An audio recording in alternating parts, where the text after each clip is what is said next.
septembre. Et alors que l'exécutif cherche par tous les moyens à endiguer le déficit, la crise, non plus seulement financière mais économique, semble de plus en plus inévitable. Plans sociaux, suppression de postes, défaillance d'entreprises, tous les ingrédients sont là. L'Observatoire français des conjonctures économiques, l'OFCE, prévoit une hausse du taux de chômage de plus d'1 point d'ici la fin de l'année.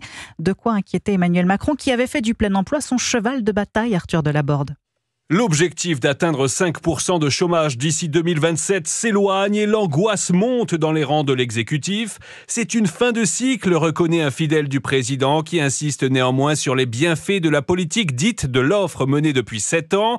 Les baisses d'impôts sur les entreprises et les réformes du marché du travail nous ont permis de sortir du chômage de masse, insiste un pilier de la Macronie.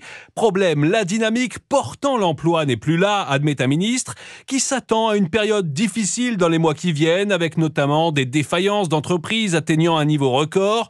Le contexte budgétaire ne devrait rien arranger, surtout s'il débouche sur une diminution drastique des aides à l'embauche. Pour inverser la tendance, certains en Macronie se raccrochent à la loi pour le plein emploi qui entrera en vigueur à partir du 1er janvier, avec l'ambition de mieux accompagner les chômeurs et de durcir les règles pour ceux qui refusent des offres d'emploi. Arthur Delaborde du service politique d'Europe.